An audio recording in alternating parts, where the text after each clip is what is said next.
facing the other direction. How everybody doing out there? This your boy Hood, man. What's up?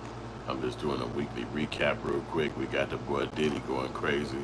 He got locked up, and now he's actually going to be waiting till October till he go to jail. So that's the little information on little deadlift, and that's been having everybody locked in, locked down, and following his endeavors because shit, he got locked up over that wild situation. But a lot of people believe in myself and included that he put himself in that situation. So that being said, yesterday he got convicted, and they're waiting for October to put his sentence together, and so be it for him. But it's really crazy when you see how all that stuff play out. I don't know what the hell to say about Diddy, but shit, he put himself in one of them little demonstrations. You gotta be careful out there, man. You know what I'm saying? But moreover than that, in Chicago, it's like waking up this morning to seeing this information about a murder that went down, and it's really horrible. You know what I'm saying? It's really sad. It's like some young people got killed at a nightclub, and it's like, whoa. You know what I'm saying? They was out there in the streets, and it's kind of crazy to see what happened to them. But you know, you got to be careful out there too in that regard because it's like, you know, you running around. It's like you young.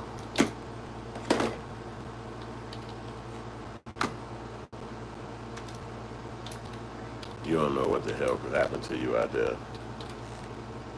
You gotta be careful. But when you're young, you don't be young. You don't be knowing everything. You just kicking it.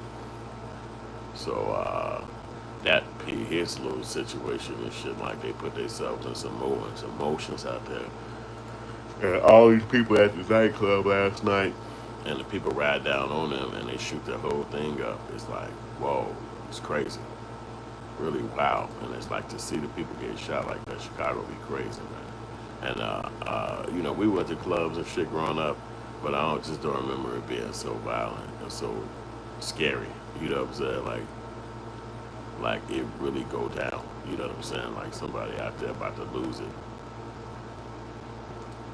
And that'd be crazy to see, you know what I'm saying? But it is what it is because the streets is what it is, you know what I'm saying? Like you can't really tell people how to be or how to survive out there. It's like, what do you say? And for all those people that get hit up last night, it was like, God, the fuck out of here. Like, whoa. So I don't know what to say about that, you know what I mean? Like, but I'm finna change the picture on my video.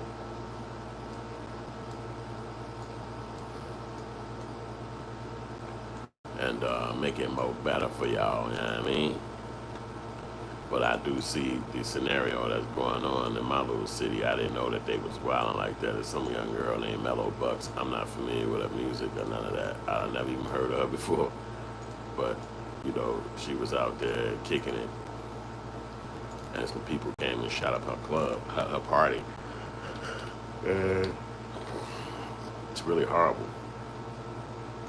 They said like 4 people got killed. I'm like, damn.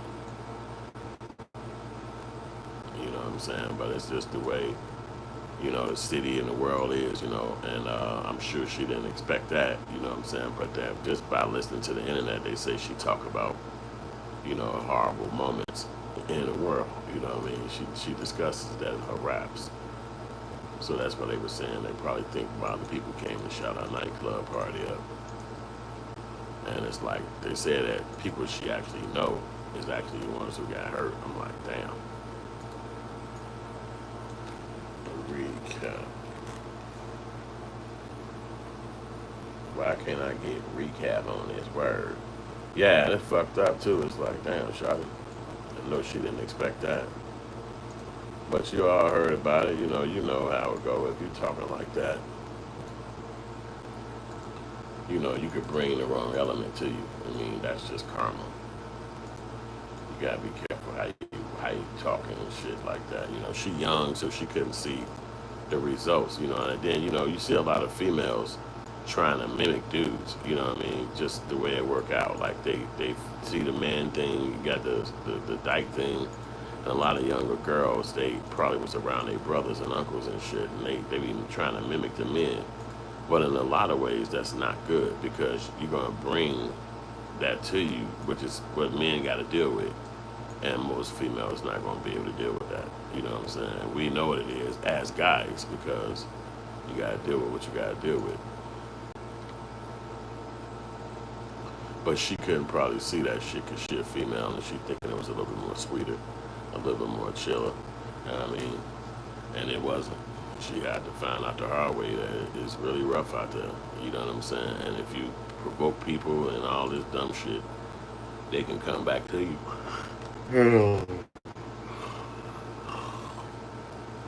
No matter how much rest I get, my eyes always be yarning. I don't even understand how God do that. Like, it don't matter how much sleep a motherfucker get. Say Jay-Z out here, I feel. That's funny. I'm just changing my shit up because I see I ain't get my little activity that I like, so I got to do the switcheroo on this here. Because, you know, I like to see my face, but I guess everybody else don't. You fucking open bitch. What the fuck is going on? Yeah, so it's just horrible to see what happened like that because I remember being young at the nightclubs and you could make it through.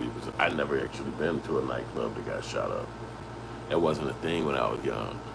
Nightclubs was all good. You can go to the club, ain't nobody gonna try to murk you down. You know what I'm saying? When I was coming up. Today is different. If you pop out at the club and you be out there, you can get your motherfucking head swooped, knocked into another time, and the people ain't sad about doing it. They looking at it like, what the fuck are you doing here? You know what I'm saying? So people can really get hurt out there. But it's crazy. But as for your boy Diddler, this nigga done set up here and got them people on his heels to the fact that they telling him he can't come home to October. Now imagine October, how long that is. It ain't even got warm here. It ain't even barely got, well, it got hot than normal. It got unnormally hot. But it ain't got warm like, you know, the weather be and shit. You know, July, it's just not hitting July. And he gotta sit his ass in a bing bop the whole stretch. No coming home, no letting go. You in there. You know what I'm saying? And I thought that was like, damn. Especially when you rich like that. Because those guys be dumbass rich. Yeah, you so fucking rich, you can't even experience none of the money. You gotta sit your ass in a can. You can't even experience none of the money. Your ass gotta sit in there. Finna fucking, oh man, October. And it almost seemed like they want to be like, oh, don't worry about it. We're going to just give you time served when we let you out. But shit, who's to know if that's going to be fucking true? You know, y'all saying shit. You know, are y'all really going to give me this motherfucking time served? Because that's what he going to want. That's what he should get too. Because, like, he been sitting in there.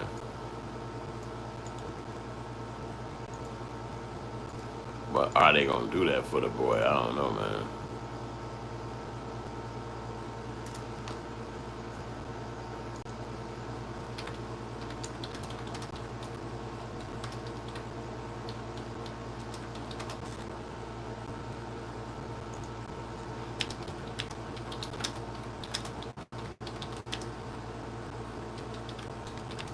Or hip hop.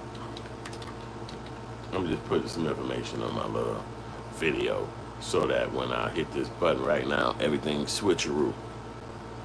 And that's what I want to make happen real quick. But at the end of the day, he did have to fuck around and go in there and deal with the trial and get embarrassed, and everybody had to call him all kind of gay words and learn about his sexual prowess. It's like really a lot, you know what I'm saying, to experience. And then you think you gonna go on with your normal life. Oh, excuse me. They weren't rocking like that. They saying you finna sit in here because you're a fucking threat to motherfuckers. And if you think you finna just walk out this bitch and go home, it ain't happening. And that's bogus because they even gave Trump a motherfucking felon. They gave Trump a bond, a bail, and his ass had 43 felonies. But that's that white supremacy that a lot of guys get to tap into, not your ass. And he got billions of dollars. Diddy should have at least got a bond like, yo, okay, fuck it. You came to court, you've been here, you showed up, you flew in town to New York during the time of questioning if it was going to be a trial, and you showed your ass up. So you obviously should be a chance to go home. We know you straight. But the rumor is that Cassie sent a letter out to the judge saying that she was threatened by her life and that she was scared that this nigga would do something to her. Get the folks out of here. But is that the truth? If she did that, then it would behoove the judge to respond with the way he responded with no bond, because if he get out and then something happened to that girl, they gonna throw that judge dead under the bus and be like, she reached out to you, she was so scared, and all you had to do was listen, and men are so disrespectful. So the judge was like, oh, she wrote me a letter saying she's scared? Okay, ain't no going home then. You gotta sit your ass in here. And that's 3 months from now, 90 days. I thought it was gonna at least give him September-ish. They gave that nigga all the way to November. That's just months, just humping. You know what I'm saying? So now you sitting in there. By the time he get to the date, they'll say time served. He hoping that they'll say time served. And I think that's what the judge was doing. Try to make him sit there so he can get more time built up. Because ultimately, that's what they want out of you. The whole thing of the government is to get time out of you. And you going to jail. So that's the idea. Like, you going to jail. If I'm going to do all this shit to you and put you in court and bring a jury in here, and the people are going to convict you, say that your ass did do it, I need time. So him waiting for pre-sentencing time, that they don't count that. So he got pre-trial time. Now he got pre-sentencing time. Probably 7 months and 3 months. He might get 11 months out of all of it, which is really just 1 year. But they count it kind of weird inside jail. They might give you like 60 days could be a year, you know, that kind of shit. Like if you do so many days, it still constitute a year. Not sure about what it is in New York, but if it is like that, then he's gonna still be able to come home early, because the case is charged 10 and 10. It's 10 years for each case. So that is a lot. But when he'll be a first-time felon, they shouldn't really hit him upside the head like that, because he ain't really been sitting down and being no criminal. He been like running a mogul lifestyle, but they ain't gonna give a fuck about none of that. You really gotta pray for people like Diddy. Unfortunately, he got busted out about his sexual lifestyle, which ain't none of our damn business. But you know, they don't play that. They don't give a shit. The history of time showed us that when it comes to black men, the first thing they reaching for is your sex. What you do sexually, that's the first thing they care about. They're not gonna give too much about what you got going on, what kind of business you got going on. They want to know what you doing sexually. That really be the gist of all of the crimes that they do here in America with black guys. First thing they looking for is what the hell did you do sexually, and they coming right for your neck. So Diddy putting himself in a predicament where those women didn't like him no more. He really basically sat right in their hands, white folks' fingertips right there, and they got the power to bring you down to size. And that's really what happened to him, because he got, they used to say when I was a kid, he got too big for his britches. He's able to come into the music industry and use anybody the way he actually wants to. And most times for people like him, which we realize, it's just sexually. He wasn't really around them people trying to help him. He was around them giving them ultimatums and shit like, if you're going to be here, you might as well give me some ass. If you're going to be here, you might as well be on some freak mode with me. You don't need to be around me if I can't convince you to freak off. I'm paying for all this shit. This is our private little situation. Come on, let's get our freak on. And the people was doing it because what other choice do they have? They're not really celebrities. They're not really big time in the game. They probably can't make no never mind moves where it matters. So people like Diddy is utilizing them his way. Like, I know you want to make it, but if you just come through here, and he already had that credential, whether he utilized it or not. We knew that he was like a gatekeeper, that he was like a person that could open doors for people, but we know now what he wanted out of them, to open them doors.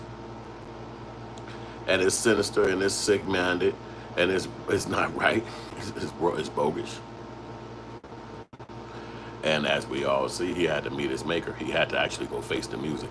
Now you got these people on your back trying to figure out if they're gonna even let you free, because they look at it like somebody with his money and resources, he could actually do some damage if he wanted to.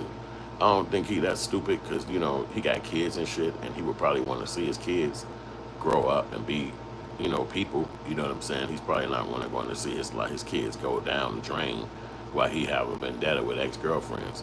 And the girls are lying, because if you broke up with somebody 5-6 years ago and nothing happened, he didn't do nothing to you. He didn't release no videos. He didn't release no photos. All that stuff is just empty hoopla, but the government is going to rock with it. They're not finna come up off of that and be like, no, I don't believe that. It's some bull crap. They rolling. They answering to it. Like, oh, okay, cool. Yeah, all right, that's what's happening here. All right, well, that's a threat on her life. You can't go home. What? I done sent this motherfucker all this time. I got found out guilty. Come on. Nope. They treated him like a real criminal who really did crime, who really was running a criminal enterprise, even though he was found not guilty for running a criminal enterprise. He was found not guilty for making those women into prostitutes when they was with him, both females. He was found not guilty on 3 accounts, and both females was not guilty for making them prostitutes and not guilty for RICO. He was found guilty for transportation for the idea of prostitution. But that wasn't the females. That was the men that he had flew or whatever, drove or got rides to or sent Ubers for, and they arrived to the hotel. So that's how he got his convictions. They convicted him for the females that he was involved in, and it's like, damn. But again, that was his own doing. You know what I'm saying? He set himself up like that to where these people get to judge you to that extent, and it's like, damn. You know what I mean? But, you got to be careful, man, because at the end of the day, the question is more like, Diddy didn't have a lot of self-love. You know what I'm saying? The self-love is what's going to help you from being mental like that. Eduardo, so how long till he get out, you think? Well, they said he's going to go to jail for 3 months. So if they give him 3 months till October, then that might make him have time served, because he's a first-time offender when they go to court October 2nd.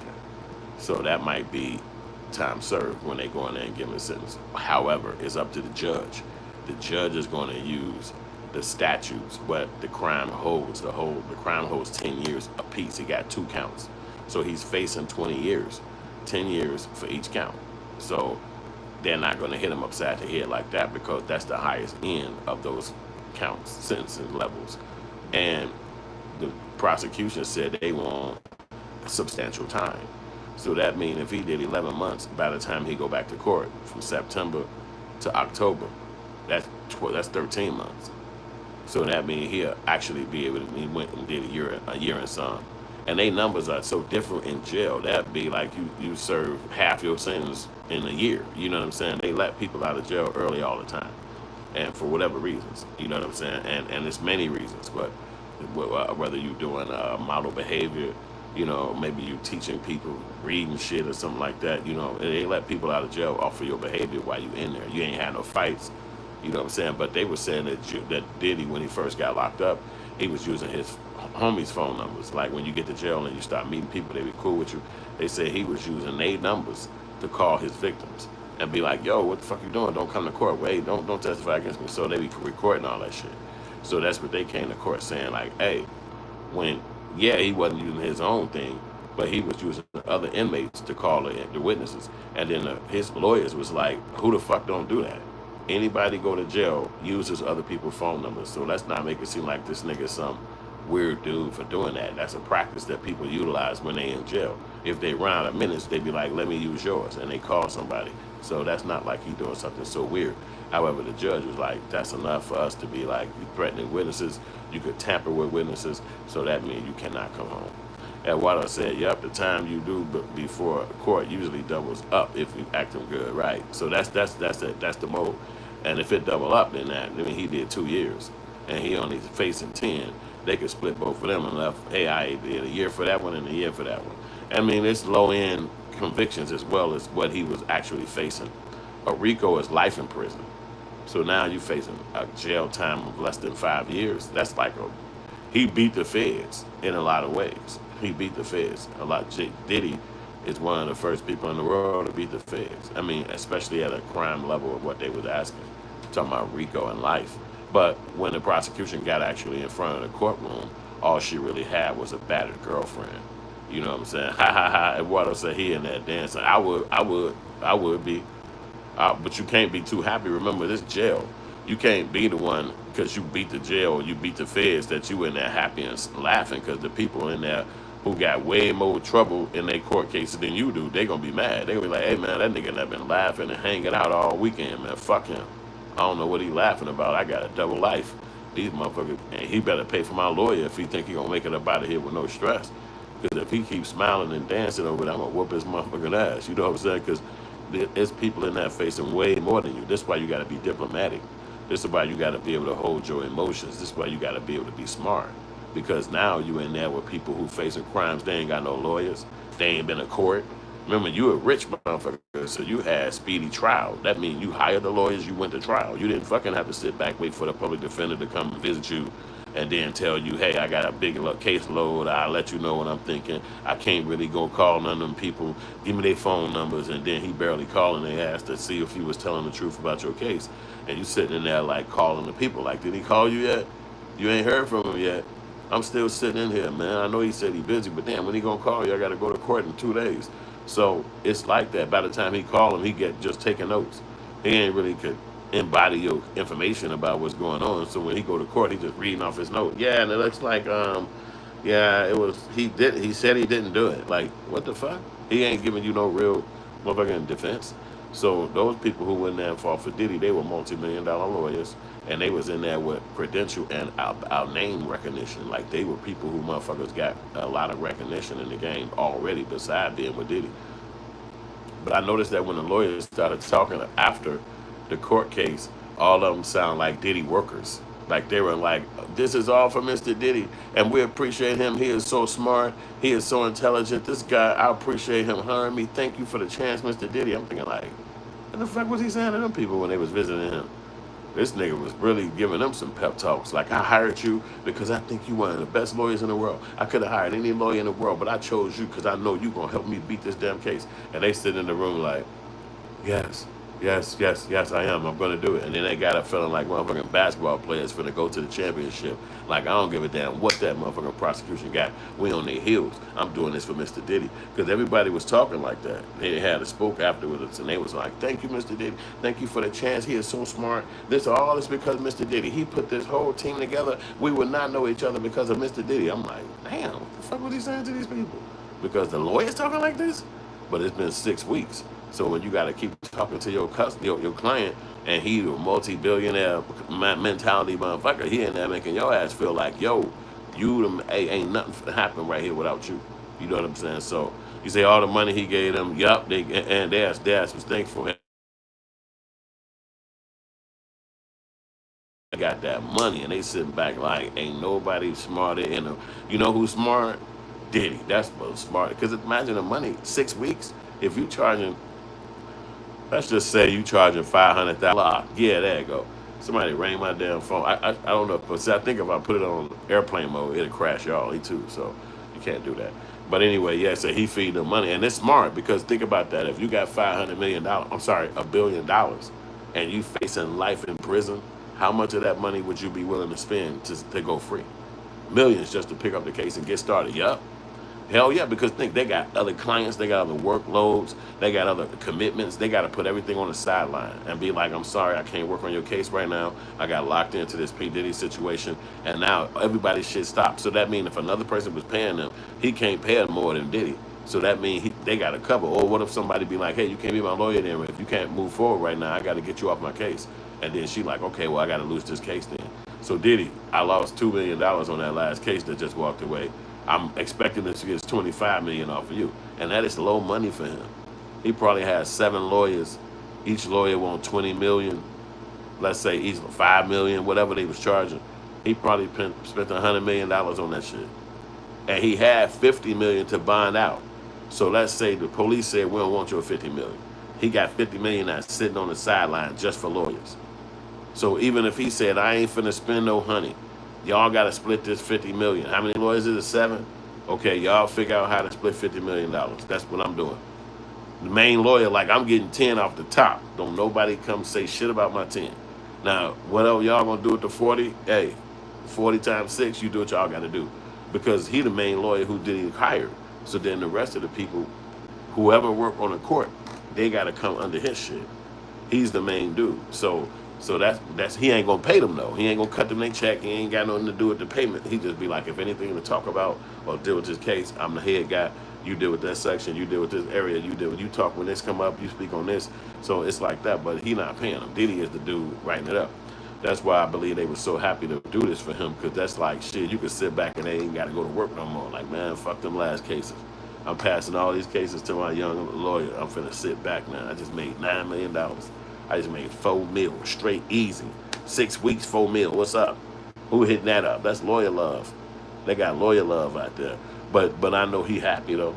He ain't facing life. He ain't facing smelling dudes all the day in jail. Maybe he would have liked it, but he ain't got to deal with it. Now he can Now he could just come on out the closet in his mansion. Like, hey, when they visit me, don't drive, don't fly, just walk. Nobody get blocked from your ass. So got a bad ding on it. Boy, it's never gonna probably walk away again. You know, they were all to say the lawyer's like, I need 5 or whatever. He said, yeah, nah, you getting 20. Just give me hell yeah. Yup. You getting 20. Yup, give me up, because you gotta think, that money Diddy makes, it's constantly coming in. Them 6 weeks he was in prison, his money kept coming in. He's a billionaire, so he kept money coming in. So he was like probably looking at, let's say he made $7 million a week. He probably make more. Let's just round it up. And the people saying they want $4-5 million. You making it, the time you in jail paid they money. You ain't even have to hit your bank account, because you making money every week in your businesses. Say free Diddy, Bruce said free Diddy, baby oil for president. Yeah, man, it's like you start to see the trends, like everything started changing. At first he was a pariah, everybody hated him, but now they started realizing what he was up against and what's the scenario, and that he beat it. Now is he gonna have a little bit more respect? And then all they did really about it was tell everybody his sexual, like, fetish, I think they call it. And that's like some personal shit. Like, don't nobody know everybody. You don't walk around knowing people's personal fetishes. That's like really private. So for us to know that about Diddy, you can't really judge him, because it's his personal business and don't nobody know what yours is. So it's like, that's his life. I don't have to hang with him. I'm not ever going to get money with him, party with him. That's his life. He said he just giving him the interest he getting all off his money. Yup. Or you know how some rich people be like this. They'll have insurance on their business. So if Bad Boy Records get sued, then we just basically pay the insurance fee. And then whatever that is, okay, how much is the insurance gonna run? We get 31 million off the insurance. Okay, cool. That's for the lawyers. That's for the fees. So by the time you got to hit your own dough up, it only be like about $2 million or something like that, because you had insurance the whole time you was running your business. You know what I'm saying? In case something happened like this happened. Now Bruce said, now I understood his vision since day one. Chubby, hoe, baby oil like Christmas and Easter at once. Yeah, man, he was doing way more than we would assume. But I thought he was doing way more than that. I thought he was actually messing with dudes. I thought he was in relationships with men. I thought he was openly gay, all these things. But you don't know a person personally. So I didn't know Diddy at all. I never met him in my life like that and hung out with him and nothing like that. So you just hit Broomerville, you know what I'm saying? But when all those girls came out and didn't claim that that was his reality, that he was actually messing with her, and she was the one doing the freak off with the men, then it's like, oh damn, so he just one of them people who like the voyeur girl. He liked the girl to be kinky in front of him, like a model or some shit like that. She just do all the nasty stuff, and then you like, wow, girl, you nasty as hell. That's his thing, you know. Everybody he got they was, and then yeah, he could have been, but at the end of the day, even if he was, what the hell would matter? It's aside, don't you think things are missing. I'm pretty sure he did a lot of illegal and unorthodox stuff. Well, they didn't charge him and they couldn't prove it. See, that's another thing about being smart. When you Diddy is not dumb, y'all. I know y'all know that, but if you think about it, by asking for a speedy trial, he didn't get the lawyers enough time to set up a case against him. He didn't get him enough time because the lawyers would have, the prosecution lawyers, they would have had a real good case had they had 9 months to fucking set up and interview people and set up a scenario to prosecute him. But they didn't have that much time. By the time anything moved, it moved so fast. Now he back in trial, so they only got to go at what they got. You know, they charged him, and then he said speedy trial. His lawyers in there like, we're going to go to trial fast. So now they in trial. The prosecution didn't really have a lot of shit to throw at him. They didn't have time to research if he was hiding people in different countries, if he was freaking bitches in other states. All they had was Cassie and the other girl. So they moved forward with that. But then the evidence that they had was really just broken-hearted girlfriends. Like, Diddy's so rich, so he left them and got with new broads. So any girlfriend would be disgruntled. Any girl. Even if you broke and you ain't got much, but you stop calling her, stop talking to her, she gonna be heartbroken. Yeah. Hell yeah, he covered everything in money. So he was able to slide without getting caught up in whatever else he had going on. Because ain't nobody gonna be really checking for that. Because it's happening so fast. It's like you walking through, you can't look and see every damn thing. All you got was he beat these girls. Now you outside his house. You can't see no more what he doing. All you had was the broken-hearted girlfriends. And any question you ask them, they only telling you about broken-hearted shit. He left me. He called the girl. He went out of town with her. I called him and I called him and her in the car. You like, no, did the nigga have guns? Did he have drugs? Did he? Yeah, we had drugs, but we used them. Okay, where did he get them from? Who brought him over there? Like, she ain't telling you. All she talking about is how he broke her heart. And then I was over there and I used the drugs and we had an argument and then we fought in there. You like, what the fuck? I care about that. Listen, did he was a fucking drug dude bringing over? Did he call some gangsters from the neighborhood? Like, she can't tell you. The girls, all they had with him was love affairs. So then the reality of it had to finally kick in. This nigga wasn't doing all that shit. He basically was dating these chicks. These was his girlfriends. And inside their relationship, they decided to get kinky. And you might not do that with your girlfriend, but that's what he decided to do with them. And so inside their relationship, the girl said, yeah, let's do it. Now, he basically going to jail for that.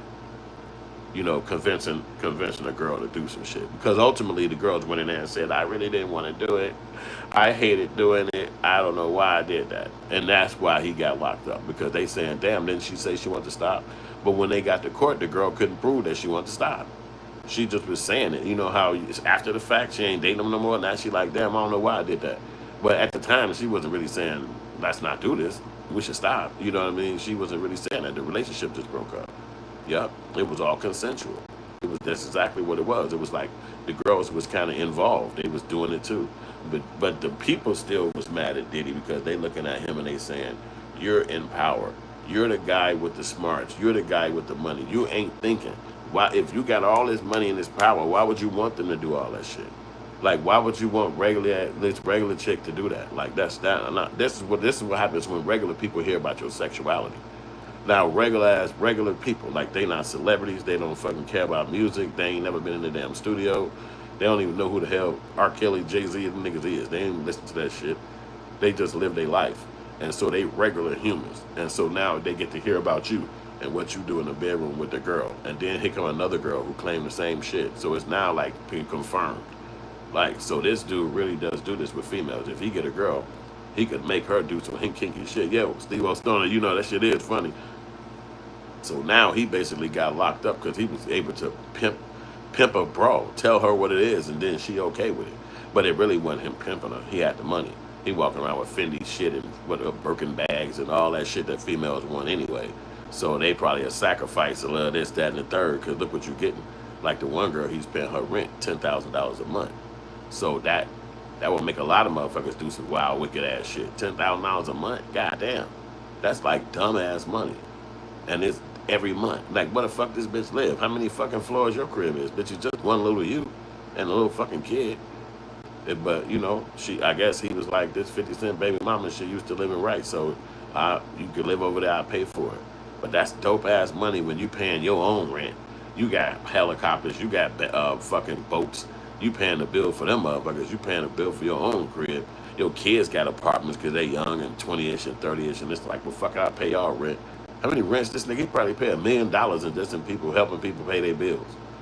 So it's like people like that, dude, is like a feeding tube, like an ecosystem. Like if he go down, everybody life crumble. Like 35 people just go under. You know, plus the workers who work for him, like everybody go under. So it's like he should have got a bond. They gave the guy who run Abercrombie and Fitch, a white dude, old white man. He was doing some kinky shit with some men on his show. And on his world, he owned this company, Abercrombie and Fitch, so the little actors would come around, the model dudes, and then he would take them out to one dope ass mansion some fucking where they popping in, then he trying to get them to freak with him. He did it enough where they got together and was like, hey, I ain't even gay, man. I can't do this shit. And then they all sued him. But then they broke it down and was like, this nigga supposed to be going down for a crime for doing this. And they arrested him, but he was like 70 or 80, whatever, old white dude. And they gave him a bond. He walked up out of there. He ain't had to join the Crips. He ain't had to join the Bloods, so he could sit in there and be like, I'm cool, man. Ain't none of this crazy. You're going to find out the right information. Y'all, I need y'all security in here. He ain't had to do none of that. He got in there, white dude. They said, you're going to jail. He walked in the building, walked out. But Diddy been in there all this time, eating that shit. He probably told his private chef to come down there. You know how I'm be throwing coke and heroin over the goddamn building. They probably been throwing motherfucking soup dinners and big motherfucking caviar dinners and shit over there to Diddy. That's what they throwing over the walls to him. Because it's like, man, they police walking up and be like, man, ain't no cigarettes in here.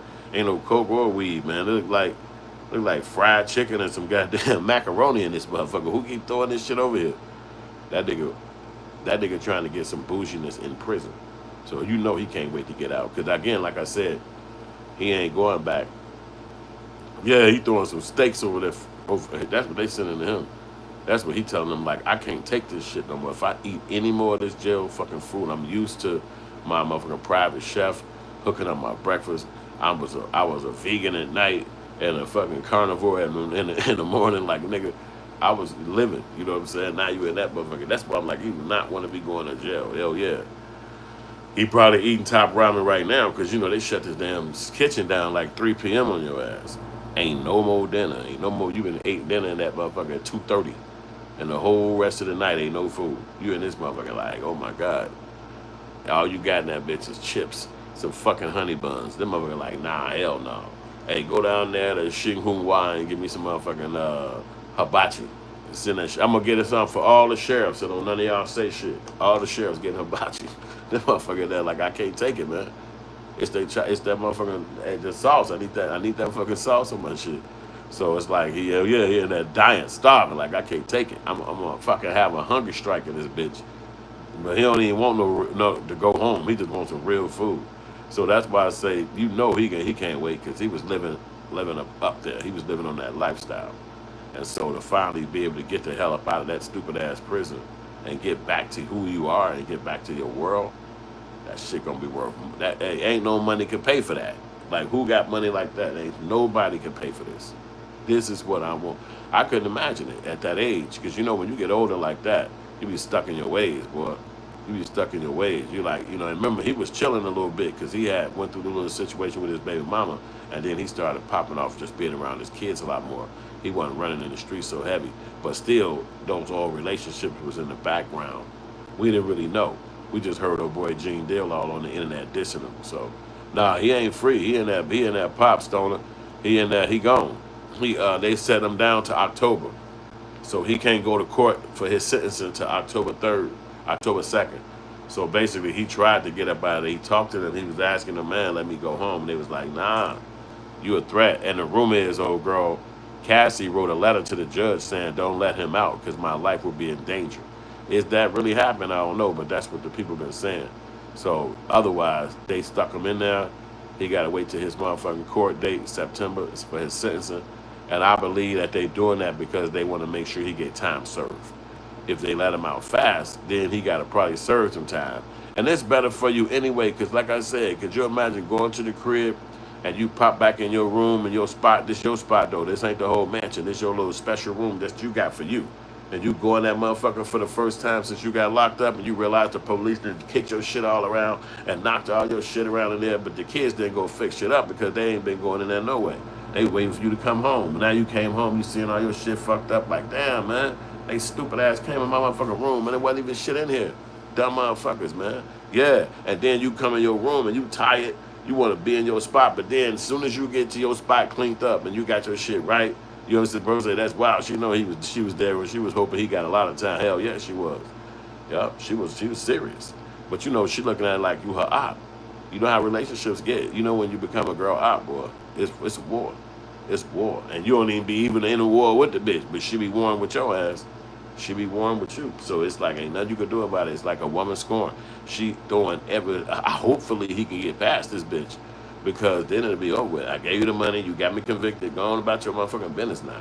You know, I can't stop you from still writing a book. The bitch might do a fucking Hollywood movie about this ass. You know what I'm saying? So it's a woman scorn. Like you can't, it's like the worst. It is. You know, it's the worst. If you ever had that happen to you. Hopefully it never, but it do. It can happen to every single man. And if it do, it's the worst. It's the worst. When a woman is on your heels, you can't go run over to her crib and choke her ass out, shoot her house up. You gotta deal with how she rocking at you, baby mama status, or whatever the fuck it is. It's bad. It's really bad. Yep. But all the power she got, she might come up missing. I doubt it. If anything happened to that woman, Diddy going to prison, boy, because she ain't got no ops. It ain't like she was a young chick who was in a gang and now them girls mad at her too. It ain't like she was also a crip when the whole time she was in a relationship with him, so you would never know what happened. No, she got one op, him. That's what I'm talking about, a woman scorn. This when she dedicated her life to you, fucking up your shit. And this is all about money. If he was a rich nigga, if he wasn't a rich nigga, she would have been got on with her business. The bitch got married. She just had a baby during the trial. What the fuck you even care about Diddy for? But that's that woman scoring shit. As soon as she hear his name, she get her jack, she get her shit, she said, let's go. That's who the fuck I'm after. And you go through that problem sometimes with females. I've been there. It's rough, it's ugly, but God to see you all the way on the other side. And that's what that conviction was. He took a little shit on the bite for her, but now he'll get the fuck lost and move on. He don't have to be around her. That ain't that stupid. Yeah, he better not be. He too rich to leave him alone. Yeah. Yeah, she got paid, so she should be able to use her money to get the fuck on with her business and not bother him no more. But, you know, they got the civil suit shit. When you get found guilty, not a brawl, everybody on the civil suit side get to come in there and do something against you. Everybody. Because you got found guilty. So now his lawyers got to fight that and be like, because now his lawyers going to get their second end of their checks. They got the trial money. Now they're going to start getting money for the civil suits. And when they come in there and be like, they want to keep filing against him, and he was not convicted of this. He only got convicted of transportation. So they got to, I don't know how the fuck they going to get their suits across, but you know, you going to file anyway and be like, I see what we can do because this nigga's a billionaire. He might just settle me out, you know what I'm saying, and just get all this shit behind him and just make all one big settlement to everybody. How much would everybody want all together? 104 million? Okay, cool. Write the check and get out my damn face.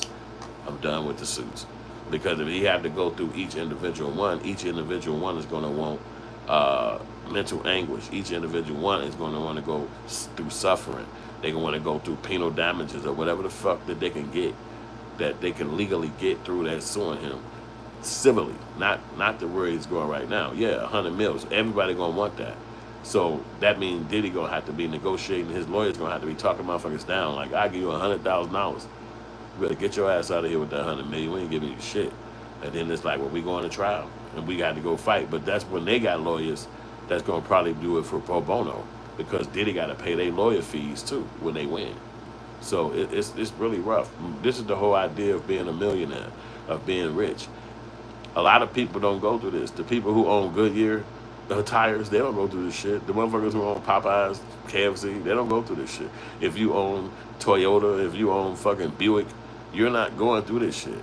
So these people are just get to be rich. But the fact that he was a musician in front of the camera, you get to see him, just like Suge Knight said, dancing in the videos, always popping. He got his name and his face out there.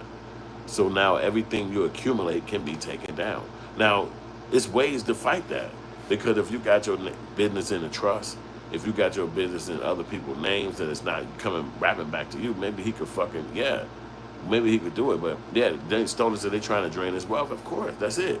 But he has to have a business like Goodyear, like Campbell Soups, like Vandy Camps, where your product constantly comes in. See, if you selling Nike shoes and they sue you, it's not gonna fucking hurt. You sell Nike shoes every fucking day. You feel me? If you selling fucking pencils, if you selling pop, if you selling fucking gym shoes or basketballs, they're gonna sell every single day across America. So you're still gonna make money. So if you get sued and it's like, oh shit, I lost this suit to $31 million, you can start making payments on that because you still get money coming in. Yo. Well, yeah, I think I don't think he got access to that vodka no more, because when he sued them, they paid him off, and then that's what their whole hustle was. You can't fuck with Ciroc no more, and you can't fuck with De Leon, which was his drink. So it's like, nah, he might could get a new one, or might got another one rocking already, and I just don't know about it. But the ones he was associated with, which was De Leon and Ciroc, when he sued that company, that was it. That was it. So he couldn't fuck with their shit no more. You know what I'm saying? I read that actually yesterday, that he had to step away because he sued them for being disrespectful or racist, and they had to pay him out because they was able to find that they wasn't putting the same kind of money in his drink as that they was putting in old boy. He got a drink. His name is George Clooney. They was under the same company, and George Clooney drink was going crazy. And I think it's Patron or some shit like that he owned. No, it ain't Patron. It's another one.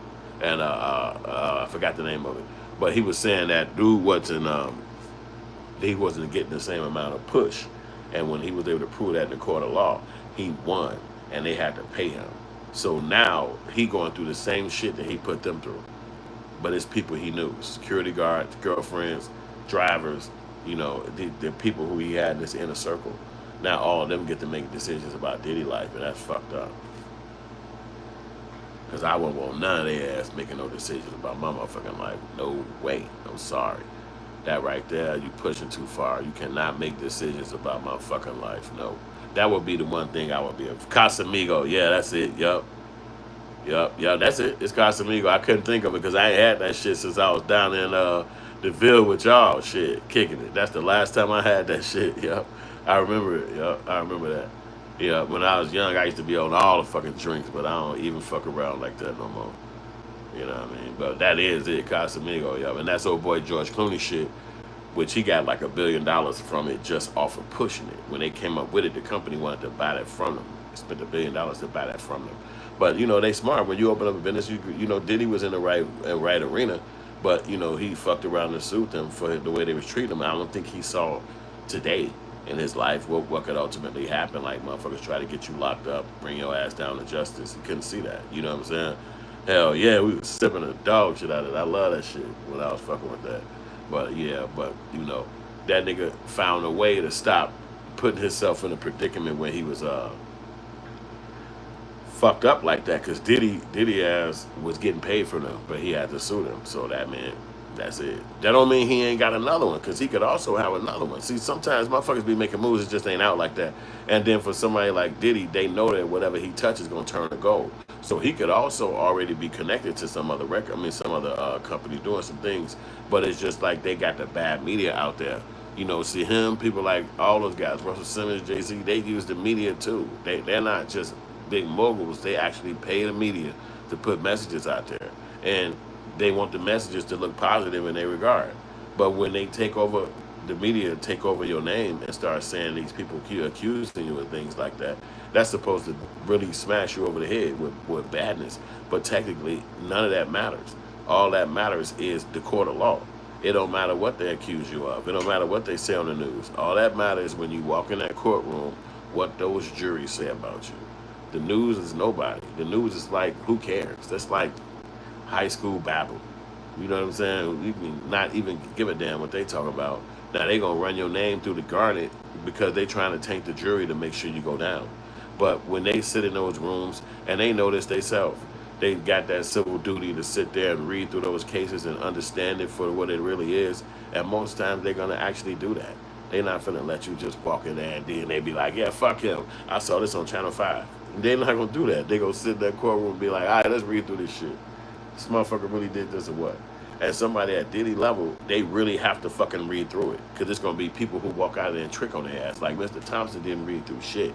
We hand the forms to him, and he just voted. He had his mind made up the whole time. You know what I'm saying? So because he's so big, and now he could use that and be like witness. I mean, jury, whatever, misconduct. You know what I'm saying? So, but for one of us regular people, if they was in there like a days ago, you can go to jail and not even be guilty. You know what I'm saying? So they try to make sure them people be serious about that shit. And most times people be serious about that, because why the hell even go down there if you just gonna go down there to go make sure somebody go to jail? Like I remember my lady told me one time she had said that they asked her to go to jury duty, but when she went down to the place, they had pushed a bunch of them on the elevator. You know, like a bunch of crowd. The elevator opened up, so people behind everybody on. I guess she was with her jury crew as they was walking through, but she wasn't actually chosen. They was, I guess, alternatives, but they was in a group. She said when we got on that motherfucker, the elevator broke. It had stopped working, so now they sit and wait for the maintenance motherfucker to come pound on the fucking elevator down in the building to come and get them out this fucking elevator. I'm like, God damn, that's one of the worst afternoons ever. And so she was like, I knew I was finna convict this motherfucker. If they would chose me, I'm convicting him. And then she said when I saw his face, he was a Hispanic dude with a tattoo on his eye, under the eye. And I'm thinking the whole time, like, how he got this tattoo on his eye? He had to be guilty. And I'm sitting back like, this a good damn thing they didn't choose you. Because this dude had nothing to do with the elevator. He had nothing to do with them choosing you. He had nothing to do with the fact that you scared of people with things under his eye. And now he automatically gonna get convicted. You know what I'm saying? But it's like, that's crazy. It's like, shit, this nigga didn't do nothing. He just is in jail. They brought him out the back. He sat down. He don't know what the fuck happened to nobody in his whole building.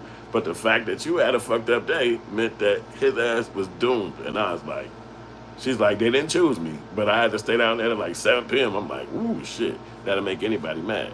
And they probably do that. They probably do that. What if they do that, you know, they actually do that to people? Like, okay, we got a new jury. All right, do the elevator crash on them. We're making sure we get some convictions out this bitch. You know what I'm saying? And you and this motherfucker like, damn. Last month I was in here, man. That elevator broke again. So it's like that be happening and shit, so you never know. But it's good to still have 12 people deciding. You know what I'm saying? Yeah, that's what she told me. I wasn't there, but Stoner, she just told me that. But like I said, it's crazy that it's better to still have 12 people deciding this scenario on your life than one judge, dude, who just gonna read the shit straight off the book and be like, yeah, it says this. That's your fucking head, and you like, damn. He said that's why they need to hire professionals for that job. I don't know if that's good though, Stoner, for one reason, because if they did that, then people would just be able to pay them off. Like if I was getting paid to be on the jury, then somebody else could just hit me with some more money, and then I'm just gonna do what I gotta do. It's almost like the boxers and shit. You finna go be in a boxing match. They already giving you some money for boxing. You're getting the money for boxing. But then dude and them come and say, hey, in the 4th round, we need you to fall. Here go $2 million. Here go 200,000. So now you don't give a damn about the normal purse you're getting. You like, I got 200K. They said fall in the 4th. I'm falling in the 4th. So that's what they'll do. They'll just come in there and say, look, we need this dude convicted. They go 100K. Make sure he get convicted. You already getting your check for being a motherfucking juror. Your check ain't probably no 100K though. You know what I'm saying? So you like 100K more, all for one damn day, for one goddamn case. I had to do 40 cases a month. So for 1K, I'm just one of them, I'm gonna go ahead and do it. So it's like they'll be trying to snake each other. But the thing is, the problem was, and the problem is, and the problem has always been, too many white people on those juries. That's always been a problem for people like us, because when they go in there, all the stigmatisms on TV come into their head, and then they stick together. They stick together like the nothing we ever seen before. Like it's no pulling them out of it and say, hey, look, you have to have your white woman be on a jury for her to give you some solace, because the rest of the white folks gonna be like, look, I don't give a damn what happened. They said you touched that lady, your ass did it. They said you robbed that store, your ass did it. And you sitting back like, what? Hold on, man. I'm supposed to be a jury of my peers. Y'all supposed to read through this shit, look through it, but they all stick together. And that's always been a problem with those jury things. Everybody is sticking together, you know what I'm saying? And we don't have that in our culture. So a lot of times if you did some shit, niggas gonna turn your ass in, like they did that little boy Massey. They was like, stay in this building, we got you. Just post up right here, nigga. Hey, look, you straight. There's food right here, here go money, here go some clothes. He in that motherfucker one day. He in that motherfucker 3 days. He in that motherfucker a week. He like, okay, shit. Hey, that motherfucker really looked out for me, boy. Hey, as soon as I get done with this shit, I'm gonna make sure I do something right for Tina. Then that motherfucker knock on the door. Do. Who is it? Police. You like, what the fuck? You sit in your head, that motherfucker sold me out, man. $70,000, a lot of fucking money. A lot of goddamn money. And did y'all know that the girl who he got locked up for, you know, he got locked up, right, for slapping some girl and choking her out, his baby mama. She actually is in jail for helping a nigga escape. Now, you can't tell me that shit's not from Romeo Juliet dumbass relationship. They done fucked around and got locked up for him choking her in the beginning. He about to run. He called her. She helped him. And they come and get her ass and say, dumb bitch, go to jail. And she and that motherfucker bonded out, no dough. She can't get no bond to walk home. So it's crazy. I mean, his situation is nonsense. It's like, what are you talking about? But that's the fact that she even would do that to help him. I don't know. She probably could go in there and say, I was scared. When he called me, all I could think about is if I don't help him, I'll die. Like, I don't know what the fuck she could say. But that's what they did for her. They was like, oh, you gonna help this nigga after you motherfucking... And see, that's what he was doing when he got on that video talking. He was basically saying, like, y'all don't even understand. Like, me and her is still cool. But when you do domestic violence, white folks don't give no fuck about that. They believe that you got mental control over the girl and she'll do anything to help you. And she don't want to see you go down. She love you. So they're stepping in. That's the whole thing about the state. We're right back at it. They stepping in saying, you're too dumb to take care of yourself. But since you're a human and since you eat and do all this shit, you function in the world, pay taxes, we're going to step in. We're going to fix it for you. We'll stop this motherfucking ass from having access to you. And then you'll come back to the brain reality of life. But right now, with him being in your damn face, you too stupid. So we just going to yank him, put his ass away from you. You do 2-3 years out here by yourself, get a job, go to school, work, and then when you get your shit back on your mind, now he can come back out here and you'll be like, hey, you bum-ass nigga, you don't come around here. I understand the world again because you're in love. You know what I'm saying? So they know you're not really using your full faculties to understand to keep functioning. So most women, that's what they're going to do, especially when you choke a bitch. When you choke a bitch, they look at that as death is next. By the time you choke a female, no, they say by the time she calls the police, you didn't hit her like 3 or 4 times already. That's the first time she called the police. That means you already didn't hit her like 3 or 4 times.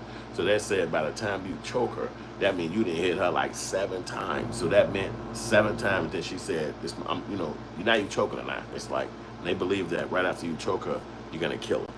So that's why when they hear that you choked her, it's automatic jail. It's automatic lockup. It don't matter what the fuck you said. That's in their statutes. If you choked her, then they believe that the next thing you're going to do is kill her. So they be like, oh, choke. And that's what he did. Massey. He choked her out. So they like, okay, jail. Ain't no freedom, ain't no none of that. But he broke out. And then he contacted her. And then she helped him. And they locked her ass up too. So it's like, and 16 other people got locked up for helping the other dudes too.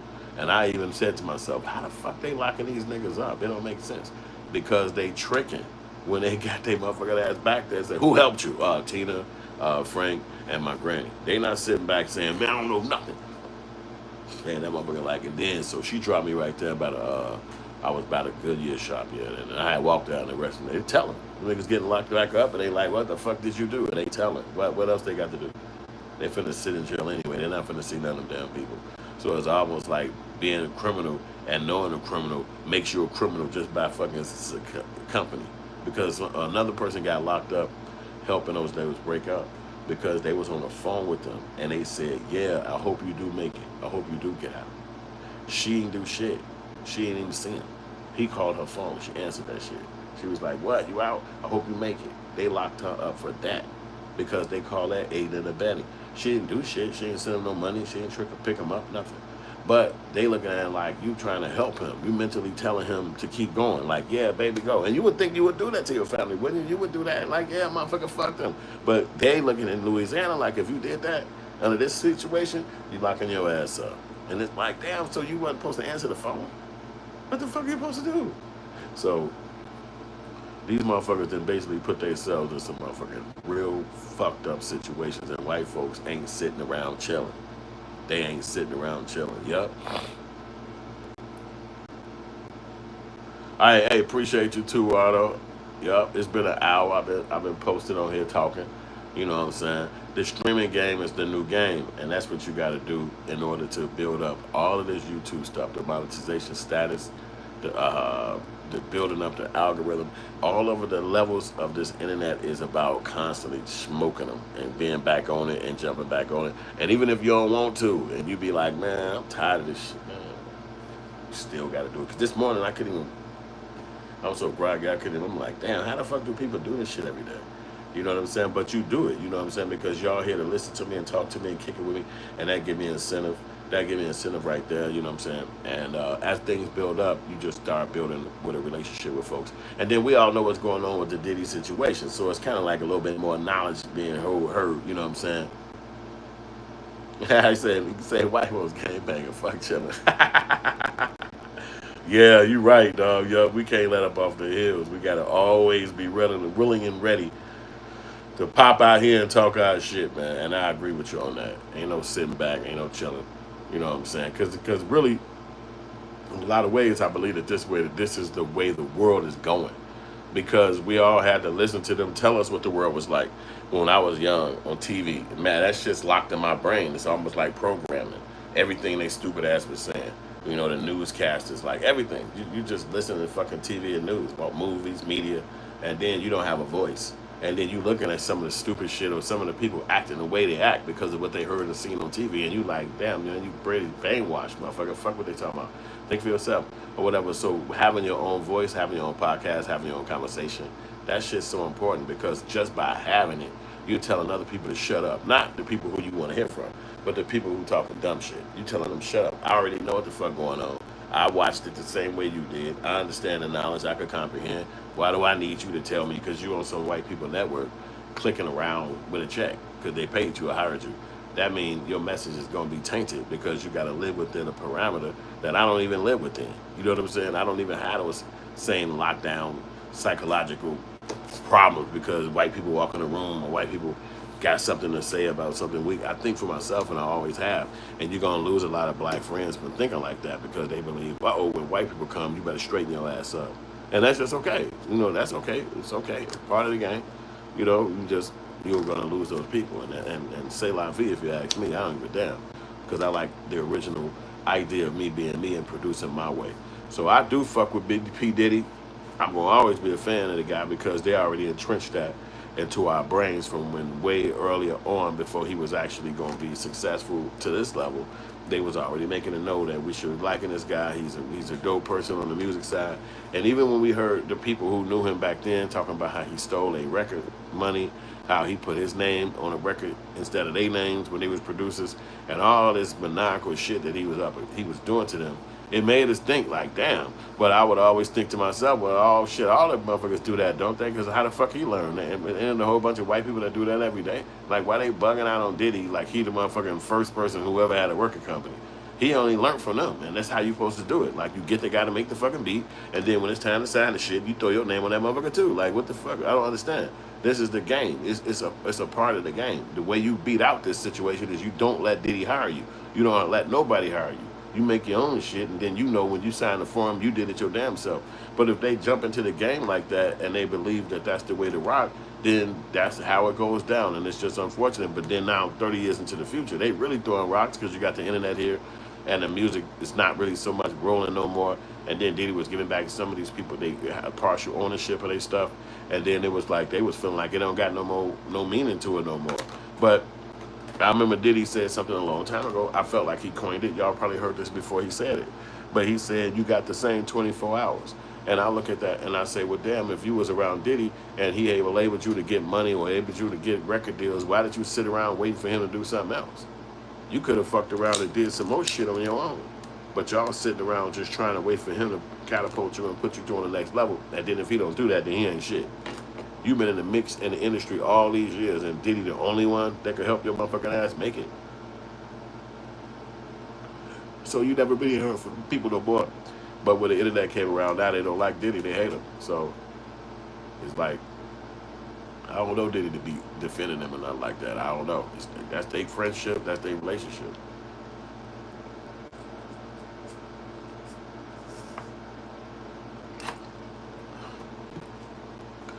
But I do know one thing, that he built some bridges and he burnt some bridges. You know what I'm saying? So the life of a mogul. You know what I'm saying? Like I said, it's almost like they wanted to leave a bad taste in all our mouth as black people to say, don't be trying to reach for all these goals. That's a waste of your fucking time because we will put your ass in jail. Diddy did a whole lot just to be rich. He did a whole lot to become a fucking millionaire. And he did it. He made it to the millionaire status. And them motherfuckers right on his heels like you going your ass to jail. So, leaving you to believe that there's no escape for black people. Like if he would have stayed in his hood and just been a street dude that sold drugs and would just in a hood and on a block and nobody would have seen him as no musician and he would have went himself to jail 3 or 4 times, that would have just been normal life for a black man. But for him to be a mogul and make music and do contracts with white people and do business deals and make that shit turn around and money, everybody made money, all this success story shit, and he still ended up in jail. So it's no escape for black dudes. And he's 50 something, so he got locked up. They got Lil Durk in jail for his antics and his lifestyle or whatever he was doing. And then they did the same thing to somebody like Bill Cosby who hit his 80s. They made sure that they locked his ass up when they felt like he crossed the line. So you really see that when it comes to black men, there's a whole lot of jurisprudence. There's a whole lot of fucking law and order that has to be done in our culture. And they really do start at the top. They already got the younger guys that's in the hood running, you know, like I told in the beginning of this video, I talked about the young girl, a kid named Mellow Bucks. She had a concert yesterday night in Chicago, and it was a shootout last night where 18 people got shot. And 4 people died. And it's all over the news. And the younger boy was, yeah, they want to kill our hope, but we got to keep too much hustle. That's true, Stoner. We do. And when you see the guy, who the people who got shot, they were saying it was all of her crew. The girl, Mellow Buck, she had a crew of people, I guess, that she was tight with. And one of her boyfriend is one of the people who got murdered last night. They're saying all over the news today. And I remember going to the club, right? Where the fuck they was at, you know, like in that same little section. And no shootouts happened. You know, we went to the club for fuck. We used to catch the bus to the fucking club in my 20s and early, in no 30s, but in my 20s. Ride back on the train, standing on Saturday night at fucking 2 or 3 in the morning, you know, trying to ride back to the east side where we stayed, you know what I'm saying? But and we leaving fucking downtown in the north side, going to nightclubs. We was taking a fucking bus. My homie was like, you want to take the bus to the train next to the, it's bitches at the fucking, I'm like, yeah, nigga, we ain't got no car. He's like, nigga, we go on a fucking bus. How the fuck you get on the bus to the club? Come the fuck on. We had a party like a motherfucker. Went crazy. They never do it before, but that was no shootouts. It wasn't no thought about no shit like that. You know what I'm saying? It just, I mean, it was still gang shit and it would still go down, but it was never really no shit like that. But today is different. You got a concert, and then when the dude showed some of her videos that she's, I don't know her music, but he played her music and she talked that shit. You know, she was saying, you know, hang with the dudes and all this shit. I guess she got a beef with another girl named somebody doll, Heaven doll, something like that. Somebody doll. She big time. So they beefing. And so it's like, now I'm learning about all this today. You know what I'm saying? Yeah, so you know about her story. Yeah, you know about everybody. Yeah, you know about everybody. She bring a lot of energy into herself. Her fortune. Yeah, I guess today was her wake, or I guess last night, midnight today was her wake up call with the younger guys or the people that's in her world was like, well, we gonna show you what it's like. And so now she had to be engulfed into that thing, but that's the music she put out, so sometimes that can come back to you. And then everybody young as fuck, so it's like in their early 20s, you know, the club is theirs now, so it's like that's what they do. You know, you in the club and it can get shot up today. So I don't think none of the people expected that. Even some girl put on the internet this morning that it was all females that got shot. It was all females that got shot. Matter of fact, the news said that it was majority females at the club. So I'm thinking like, damn, what the hell going on? Like, you know, this their era, so it's a different time frame. You know what I'm saying? But it's like that's what's going on. It's all over the news. Like you can't cut on nothing without seeing that shit. It's like a mass shooting kind of scenario. Is what they trying to do in the news, like a mass shooting. They doing press conferences. The shit is real crowd. The girl named Blazing Doll. Okay, that's the other girl name. She stabbed Shorty up on camp. Get the fuck out of here. Damn. So it's like a big thing. You can see she just got out of jail for what the fuck. Oh wow! So they grabbed down. So she got caught and everything. Wow. So you can see that it's a whole big thing going on, and it's all over the news in the Chi, and it's big. Even really deep talking about it right now. You know what I'm saying? But it's just a thing that go on when the younger generation, they got it now. It's their thing, and that's what they do. So when I was younger, that wasn't like that. You know what I'm saying? It was gangbanging shit. You know, you get your head kicked in the ground. You know what I'm saying? And at every club, it wasn't like one. It's like every fucking club you went to. So you had to move smooth. You know, and that's the fact. You know what I'm saying? We'd go to the club, and it would be just niggas whose neighborhood it was. That's really what it was about in Chicago. If you went to the club, it's in somebody's neighborhood. And so they would come out, because that's the club in their fucking neighborhood. And they would be 1,700 deep outside. And you walk into the car like, please don't let it be me. And that's all you could say. Because you didn't want to not go to the club, because now you feeling like you weak or you a bitch. It's like, no, I got to go, because the bitch is there, I got to go. But you had to move smooth, and it wasn't easy. It was not easy. It wasn't easy. If you could go back to some of them times, you could see the treachery that was going on. Because they was scraping niggas, man. I'm talking about inside the club, outside the club. It just never caught you. That's all it was. Because you was going to the other gang's neighborhood. You definitely was. To the clubs. The clubs was a part of the game. That was the threat. You had to do it. It was like, that's where we going. And then sometimes it was fucked up. Like my homies went to 63rd and like, I forgot. It was called a Taste, so it's like right past the E-way, and it's another gang neighborhood. And we was telling them like, man, why the fuck y'all going over there? Like, man, it's Jamaica nigga night. That bitch is going crazy. I'm like, dude, you gotta be fucking crazy going over there. Like, it don't be shit, nigga. We slide, it's no problem. I'm like, I ain't going. Fuck you. No way in hell. And they like, nigga, we going. Fuck what you mean? So one day they come back and they was like, I said, what happened? They like, man, we was up and then we left. We got in a car. And we saw some dudes sitting behind us in a vehicle, but they ain't say shit to us, we ain't say shit to them. So we saw one dude kind of walking up the side of our car. We like, what the fuck? So my man pulled off. He said the niggas chased us. They rode us down. He riding behind us the whole rip. We like scared of the motherfucker. Right, yup, low. You know, Stony up. That's it. Yup, that's the spot. So he said the niggas rode chasing them back to the hood. Back to the fucking hood. I'm like, what? He like, nigga, I'm talking about, man, we ain't know what the fuck. The niggas got guns and shit. They swinging all out the window. I'm like, y'all up there, how the fuck they recognize y'all? He's like, I don't know. I said, they knew you niggas was there, and we up. Stone, you know the whole lick. You know the whole lick. Yup, that's what it was. Yup. And them niggas was over there thinking that it was gonna be sweet. Their bitches was there. They never had a problem. This like probably the 5th week or something like that, 4th week, and I'm going every single weekend. And they was then it happened. Then it happened. He said them niggas ran them out of there. He said they were so scared that they rode to the police station on 71st in South Chicago. He said when he pulled up in there, the police started laughing at them. I'm not bullshitting. I am not bullshitting. He said the police started laughing at them. He said when they pulled up, they like, man, these motherfuckers following us. Where y'all was at? 6th and Low. They started dying laughing at them like, you niggas is dumb.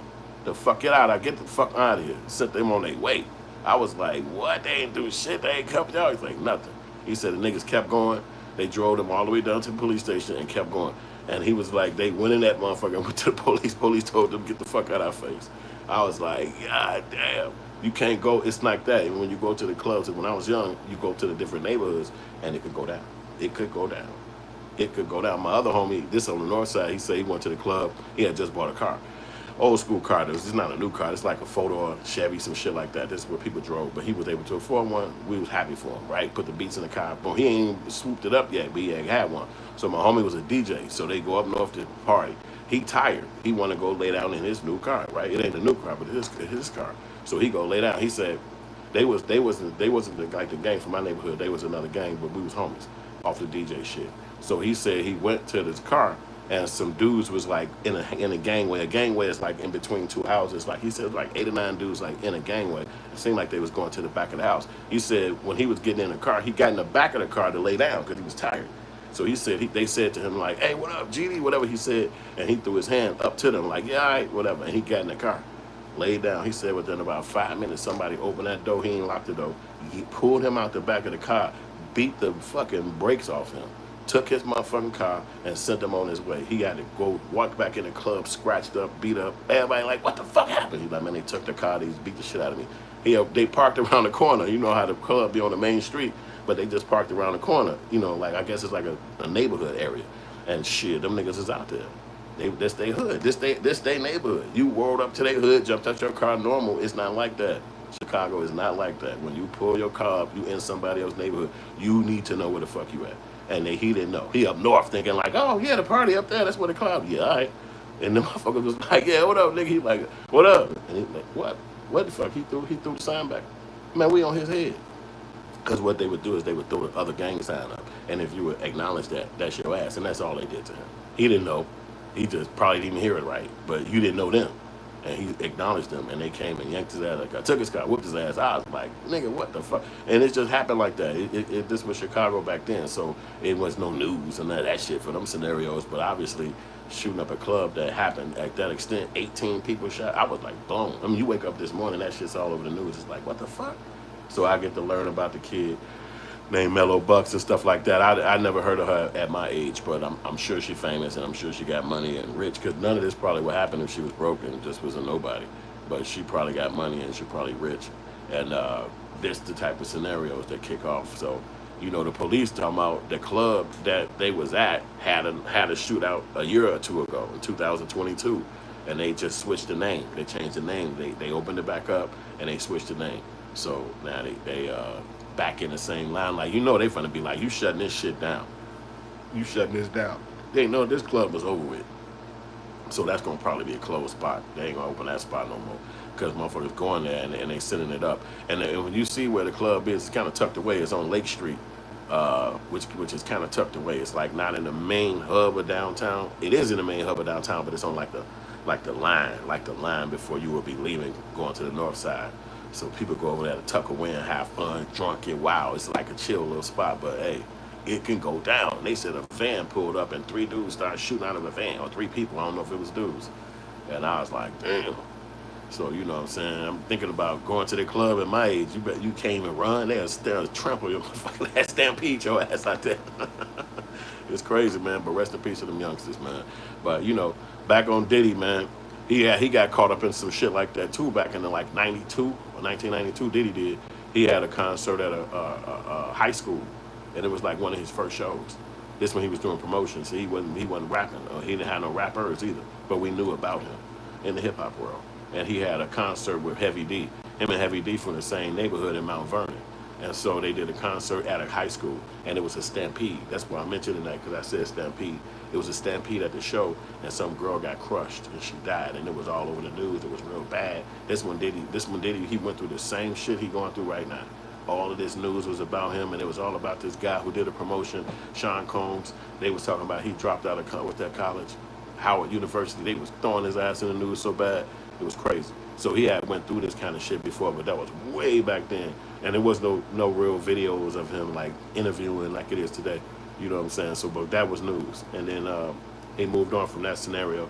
And the biggest scenario he went through was the scenario he went through with Shine and him. And he got Johnny Cochran and his lawyer, where he beat that case. And then, you know, obviously it was the same news craziness with him all over the news. And then he went back as the darling again of Hollywood. Nobody had no problems with him for years. And then this scenario came down, and he went through it. So this might be his last. This might be his last dance with going through the bullshit through the media. He might not have this problem no more. After he fixed this probably be it. You know what I'm saying? He'll be 60 years old in 5 years. So I always see those 60-year-olds that been around since he was in his 20s, even giving a damn about the music industry no more. Like media being in front of the camera. This might scare his ass straight. This scenario might scare him straight, where he just go back home and put that shit to the rest, and fuck being a star, and fuck being made, and fuck being a star. That's like, who cares? Because if it could turn into this, man, that shit bad. It's bad. Like if being a celebrity could turn into this shit right here, like damn, man. You talking about going to jail? You talking about sitting in jail for another 3 months? It's July 3rd, and he got to go to October 2nd. So that's what, 89 days, right there. What you got? September, August, September, October. So you know, you talking about sitting still 89. Think about that, 89 days. You posted, ain't no steps. His lawyer's gonna try to go in there and try to get it to move up, but that judge probably ain't gonna do that. He probably just gonna sit back and be like, nah, ain't no speedy nothing. You had a speedy trial. We're gonna take our time on this sentence. And then that's what they told him in court, matter of fact. The judge said there's a lot of forms got to be done. There's a lot of paperwork and reports got to be written up, and we're gonna take our time on that. I'm like, damn, what the fuck, man? It's like again, other people making decisions for your life, and here they go. Now you got notice that your money don't matter. See, that's what they're proving to black people in America. Money don't matter. We all have strived, we all have wanted to live in a way like P. Diddy. Not what he do, but his money, what it can get you, what it can allow your lifestyle to get. We want to be able to buy our mother a house. We want to be able to live on a boat if we feel like it. We want to be able to travel to another town. We want to be working all their damn life until you're 60, 70 years old, and then you want to go, and you can barely walk up steps because you got gout or your hip went out, but you got to try to go on the fucking cruise ship, and you look at the fucking steps, there's like 400 damn steps. You like, how the fuck I'm finna get up there? And you like, well, no, we gotta go. Your girl like, come on, fuck on. We came this far. You can do it. And you get your ass up there, and you out of breath. You can't barely have fun till the next damn day. You know what I'm saying? So it's like that. That's what we all working for. So you see somebody like Diddy who has that whole lifestyle idea locked down, his wealth, and not just him. He's just the one that's on the news. But there's a lot of rich people who live in a lifestyle that you would just love to have your damn self. You would not want to be putting that away and be like, hey man, fuck that. Let me get a little bit of this. God, if you can help me. But they're showing us that money is not going to get you this. Because after you live this life of opulence and money and success and thing that you prayed for and wished for and the universe gave it to you now, it's the people around you who could take you down. It's the people inside your circle who could make you crumble. Like even when Dr. Dre got his $1 billion, his wife divorced him instantly. So now his $1 billion dropped down to 500-600 million. Five instantly. Like it's like these are people who you're around. Because if you look at it, P. Diddy, he didn't go down from strangers. He didn't go down from people he didn't know. Them females knew them dudes. The girls knew the guys. So that's another thing that stopped him from having such a. They wasn't his homies. He didn't get them ran by his boys. Those were girls. Those were guys that the females was in connection with, and those are the people who they chose. So that absolves him from making them prostitutes because they calling the people who they knew in their own circle, who they met in their own life. They just utilized it as something to, in a little personal relationship. But they showing us that money don't matter because no matter how much money you got, how much you try to build yourself up, how much you try to make poverty be something that's not in your family lineage no more, you still gonna end up in jail. So they're trying to break the pride, break the stride. They want to break us, period, as black people. To see somebody with opulence and living at that level can be yanked and taken down and put in a jail cell next to your cousin Pookie. Your cousin Pookie coming back telling you how much motherfucking people, how he hung with Diddy in jail. And you can't believe it because you ain't never met no damn Diddy. But he coming back telling you how much he made with Diddy. Man, look how much I made with Diddy. Look how much friendship I got with Diddy. Pictures and all in the jail cell. You're like, what the fuck? I never would have met this nigga. But this is what they telling us. It's broken. It's not going to be no way for you to succeed as a black person ever. Because ultimately, anybody we choose, whether it's a stranger, somebody come at your business, somebody come at somebody, you're going to lose. And that's really dogmatic. And I know I sound crazy. I don't want to be all like, that's whack. That's not real. The people actually tried to do that to black people since the beginning of time. And that shit don't never work. You know what I'm saying?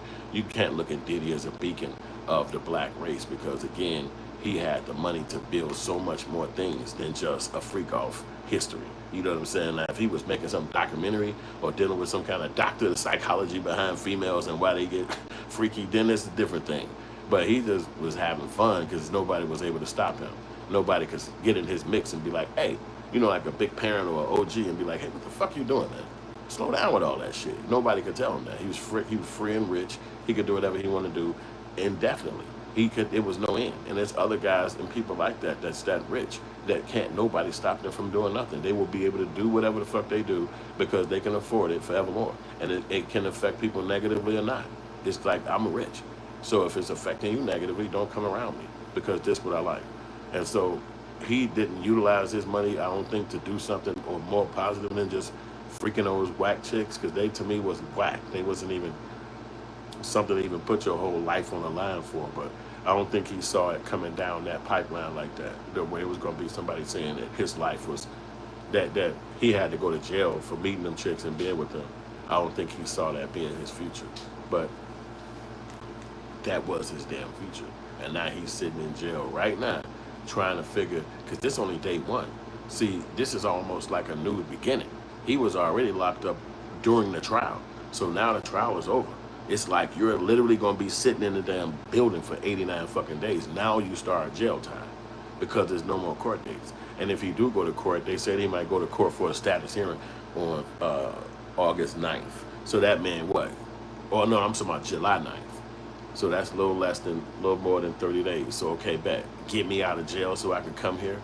They're going to easily say, you don't have to be here for this. It's a status update. Just your lawyers need to show up. What? Y'all ain't going to get me out this motherfucker?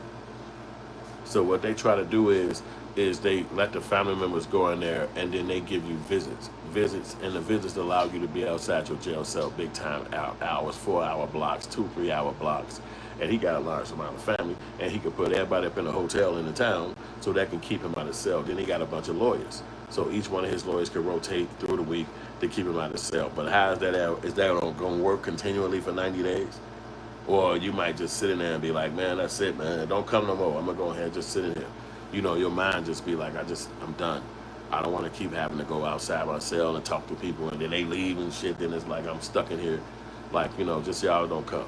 Like, don't be depressed. Don't be sad. No, you got to just fight. Just fight. Just come on out. This is what your auntie and your mama them saying. You like, look, I don't even want to hear all that. Just give me some time, man.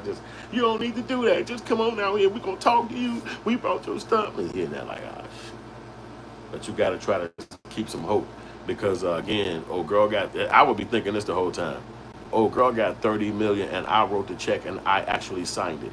What the hell is she doing right now? She probably in the fucking Swiss Alps some damn well. She probably down in the hotel I took her to. And she up in there with her husband and they new brand baby. These would be my motivations. I'd be like, nah, I'm not letting this get me. I ain't letting them bums win. You know, I paid you $30 million. You came from nothing to a millionaire in one day. So I'm not letting this be a win for them. You know what I'm saying? Nah, I'm going to fight. I'm going to fight my mental just so I could get back. And they got to see me back on top. They got to see me back winning. They got to see me back where I'm going to be. I know I'm on the who these people. I know I'm a hard worker. I know I'm a good dude. I'm finna be back out here. Ain't nothing finna stop me. I paid all these lawyers. I paid her. I'm paying old girl rent. Like, all that shit come back down to money. It come back down to money. He paid old girl rent, and she in the courtroom literally testified against him. He had to tell his lawyers, like, I'm literally paying this bitch rent right now. And they actually asked her, does he pay your rent? She said, yes. What the fuck? Could you imagine that? You can come to court and try to testify against the person who's literally paying your rent. You ain't even got to pay your rent. Like, you get to walk outside the house every day and do anything you do. It's nothing going to affect your job. It's nothing going to affect your money. You can still live in that place because this person paying your rent. But you would come to court to try to get that person locked up or talk about y'all scenario. That would mean immediately I would probably packing my shit up at the crib. Like, well, if I'm going to go in here and put all my shit in these boxes because I know his family going to try to move me out this bitch, I would at least have did that. But she was brawling. She was like, I don't care. But, you know, she probably do got some kind of money because if that's 50 Cent baby mama, then he probably hitting her with some dough, if that's the real chick. And the people saying it is her, and it do seem crazy that 50 Cent lost his baby mama to Diddy. It's like, what? What? You lost your baby mama to Diddy, nigga? You talked about this nigga so bad. All you had was hate for Diddy. And he got your baby mama. Now I see why you hated this nigga so much. I see why you hated him, because it was so easy for him to bag your chick and then do anything he wanted with her. Come on, man, that made 50 look crazy. I'm sorry. Your baby mother, nigga. I mean, you can't control what she do. She a grown woman. You ain't her parent. But it do look crazy that Diddy was able to bag her and have her do anything he wanted her to do, and ain't nothing you can say about it. You can't get on the phone like, get on, don't be up in his mansion. Stay away from that nigga. I'm gonna kill you. And she in there like, pfft, he paying my rent, I'm over here. But, you know, love is crazy. You know, I don't know how 50 Cent lost that girl. I do not know. But I do know he was talking some cash money shit about Diddy. Saying, I hate that nigga, he ain't shit. He gonna go to jail. I'm gonna do a documentary against him. Like, he literally did not like Diddy. And then Diddy messed around and got his broad the whole time. And then doing this, Diddy doing some shit so foul with this girl, she had to come to court. She got out her crib in the whole mansion he paying for and said, I'm coming to court on this nigga. And the people heard everything she had to say. She was there for days on the stand. And all them jury box people was like, I don't believe you. You need more people. Everybody said that about her. Nobody believed nothing she said. So now she get to go back to 50 Cent, her old ex-husband, ex-baby daddy. And now she get to stare in his face and he get to hear that testimony against her. How do you talk to her again? How do you come back around her and be like, look, it's okay. I love you still. Don't worry about that. He gone. He ain't gonna hurt you no more. You know, do you do this to her? Do you come back and nurture her? Do you come back and be like, look, don't worry about it. I told you it was gonna be bad if we broke up. Like, what the fuck do you say? What if you got a new lady? What if you moved on? And it's like, oh damn, that happened to my baby mama. I don't know, should I call her? I don't know. What if you moved on? What if you ain't in a space where you could talk to her and be like, look, I heard what's happened. Look, I want you to know you can always count on me. Like, what if you ain't got that? Because your kid gonna want that. Your kid gonna want to be like, Mama, call Daddy. That's what's going on. And then you gotta be on the phone like, Daddy, Mama's sick. Mama hurt. What's going on? Hello. I want to talk to you. You ain't shit. You left me and he hurt me. You like, what? Who hurt you? What the fuck happened? You know, you're not even privy to everything, and then you hear about it like this. You hear about everything she was up to, but it's coming from her directly. It ain't even nobody speaking about it on her behalf. Like, she's literally telling you, telling the whole court, telling the government, telling the fucking witnesses in the room, everybody, private investigators, regular folks in the hallway, and they all like, that's what happened to her. That happened to her, and it's embarrassing. So I could, you know, it's embarrassing to the fact that they couldn't unlock their brains to walk away from them and walk away from a relationship. They were still so enamored by his lifestyle and by what he had to offer that it just made them believe that I'm not leaving. I'm here. And now that the government stepped in, they get a chance to kind of relive it and kind of remember and look at that shit flower and be like, I ain't like none of that. I should have never been doing none of that, but I did it, and I should have never been doing it. And that's really what Diddy going down for. Them people memories, you know what I'm saying? That hurt. That hurt them people, you know what I'm saying? You know, because it's like, you know, you don't think a person could go down. You think a person is at the highest level that they could get. You don't know them other than how you know them. And then when you see the people take them down, somebody bigger than them, an entity, the government, and now they down. Now you can see it. Like you know, it's almost like an abuser. It's like a fucking whoever bully.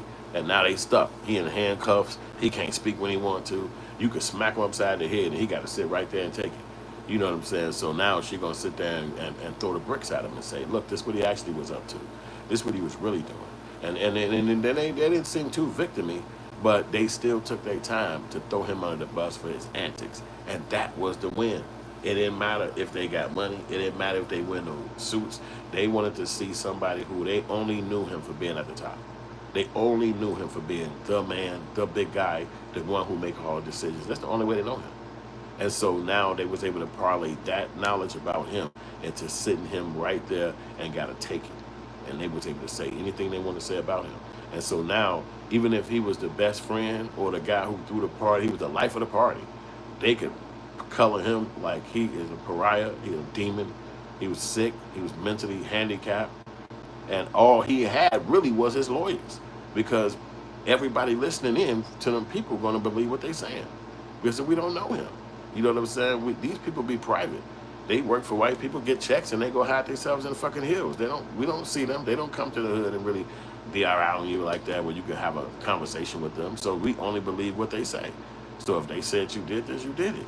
So now we get the chance to see who he was behind the scenes by the people that was around him.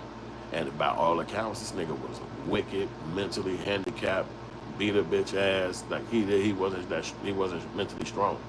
And those women that knew it, and they had him now. They had him. You know how your mother, they teach you these things, man. Like you be hearing this stuff in life, but you never listen to it. You never listen to it. They tell you this. You know what I'm saying? Like you've heard these statements, like don't date out your race. Don't mess with these girls if a girl do this, then you do that. You heard this shit, but you just don't think about it. You're like, man, that's them. That's not gonna be me. What girl gonna do this to me? I'm rich. What girl gonna act like that with me? I got this, and then there's nobody stopping you. Nobody could block you. So now when the government come in and stop you, all them chicks get to be like, got him, y'all. Look at him squirm. And we saw it. He was squirming. He was moving.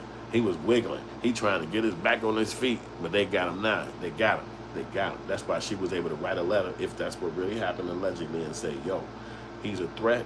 Don't let him out of jail. And now he's still sitting in there. Can't go home. All his kids welcome back. Like, what happened to being a father? I thought my dad was going to retire from the music industry, and I was going to finally have him in our life. And because, you know, they could try to kill you in jail. So you could get stabbed up in there. You know, now he's actually a sex offender. Now he's actually in a jail, prison, motherfucking reality, and it's real motherfucking criminals in there. Now your money might not be able to protect you if people feel like, yeah, man, I ain't able to see my wife. I ain't able to see my daughter. Now people might not be able to help you. Now it might be like, hey, hey boy, hey, watch yourself, man. Here go a knife. To me, here go a knife. I thought y'all was gonna protect me. They finna move me. They moving me to another section, so you're gonna have to take care of yourself. I'm trying to send another dude over here if I can, but right now I'm finna move, and you over there like, what the fuck am I gonna do with this knife? That motherfucker's yelling all in yourself. Yeah, when we get in there, we're gonna fuck you up. You like, oh shit. Ah. You know, that motherfucker like, damn, come in this bitch. I don't give a fuck. I don't care. Motherfucker, fuck. We about to cut your own hair now. I kill myself if y'all come in this bitch. Anybody running that motherfucking shoulder? Like, you just don't know, man. What the fuck are you gonna do? So it's real reality now for 90 days. That's why I'm like, he got to call them people to rotate him out of jail, out the cell. Like, hey, get all my fans. Everybody who was out front, tell them we're going to give them $50 a day to come in here and talk to me. I'll give everybody an interview. You know what I'm saying? To try to get out of it. But they probably got that locked down where you can only put so many people on your list. Only these folks could come. And if they come, we got to background check them. Like, you know, it's real serious business. It's not a walk in the park.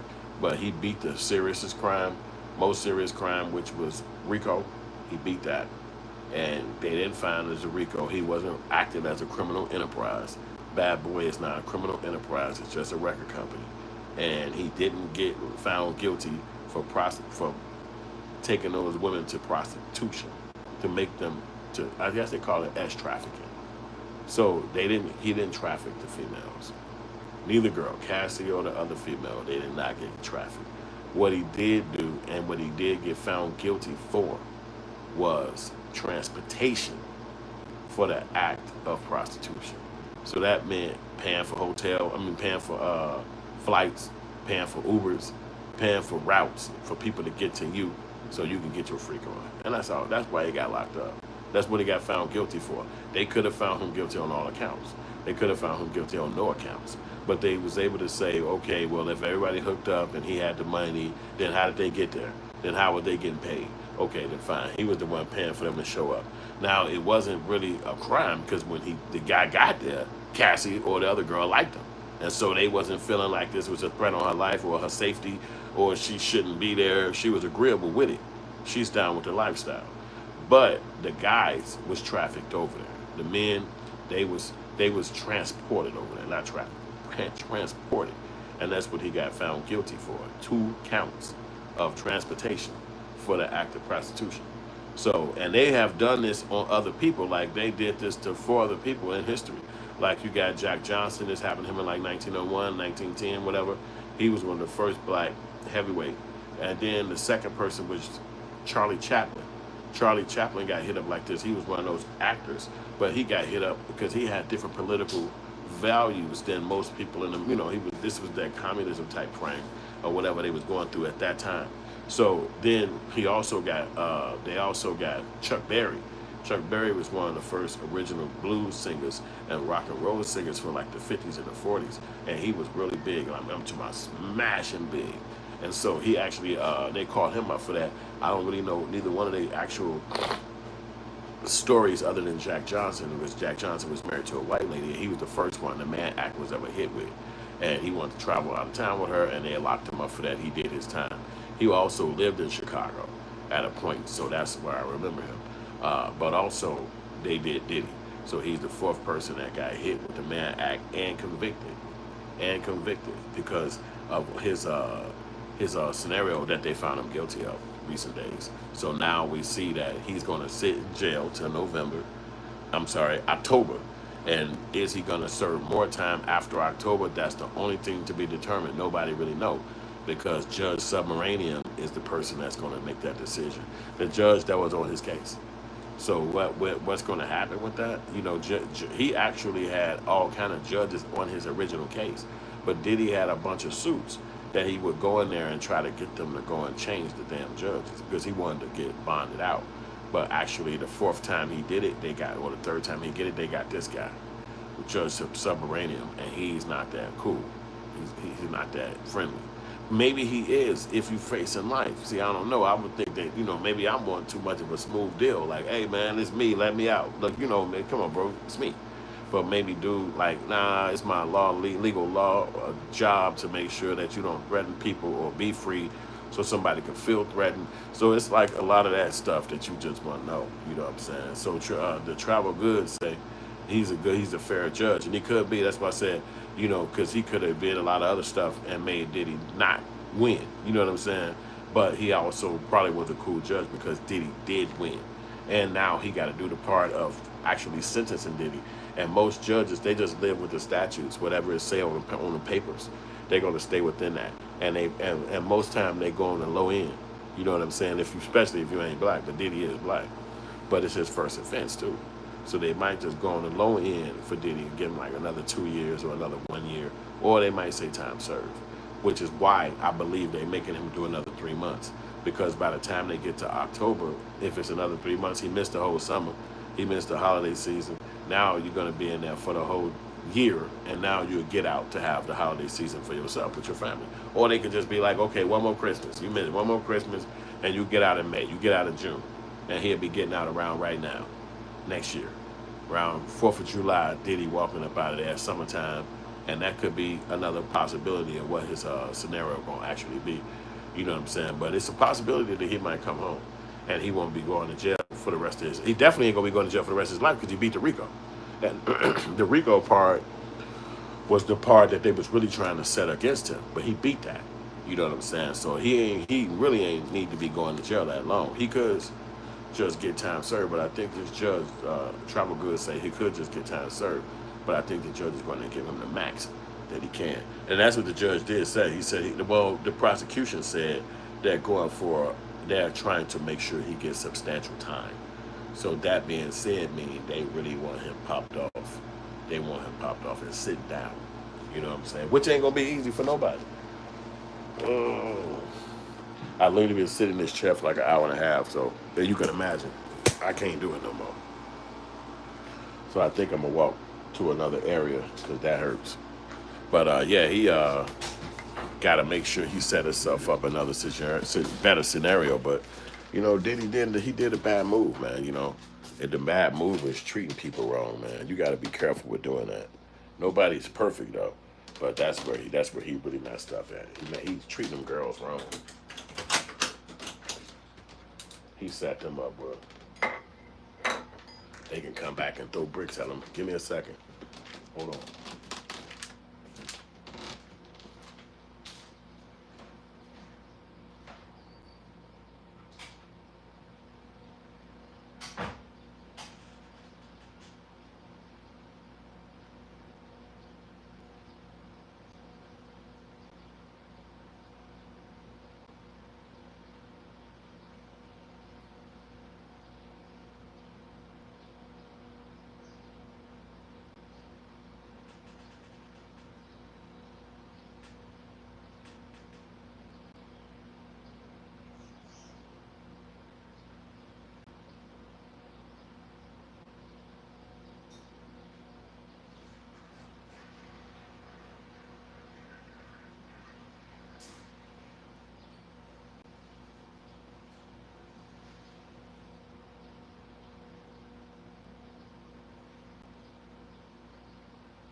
Yeah, so that really was the question I had to ask. What was Diddy gonna do if he got free? Because I was thinking like he gonna go back to his mansion and have it his way. Like I'm back in my spot now, man.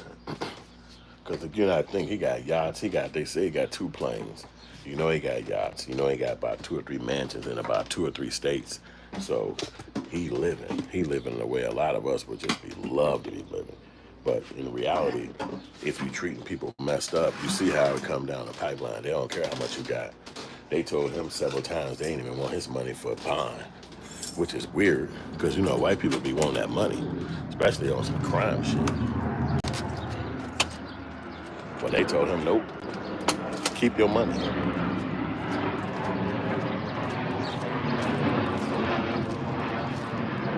So he couldn't go home.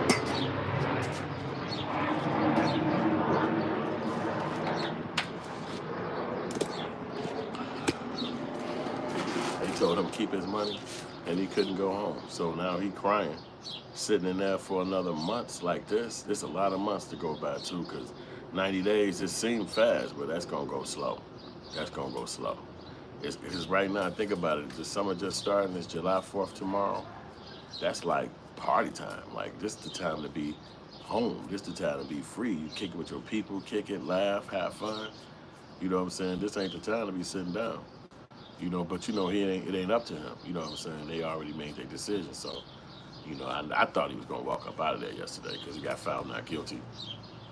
But the reasons why they won't never let Diddy walk up out the jail like that, I don't know. It's like that seemed kind of off to me. It was like y'all found this man not guilty, but they look at it like when we find you guilty, you're remanded to the law now. Basically, means the government own you for because you got found guilty. So now from that very second, you basically are like the 14th Amendment or some shit like that. Like basically you're a felon, so you're a slave.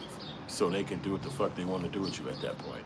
And you know how you go to jail and they be in the back and they have to do work and shit like that, like work in the kitchen or whatever. If you deny that, then they can give you a whole new case. They can give you a whole new crime for saying you don't want to work at the jail. Inside the jail, doing whatever job they tell you to do.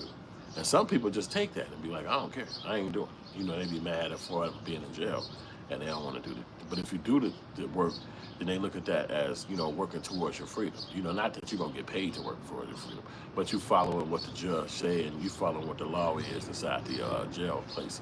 So it's something Diddy might have to do while he's sitting there these next 30 days, 90 days. He got to fucking stop working in the jail.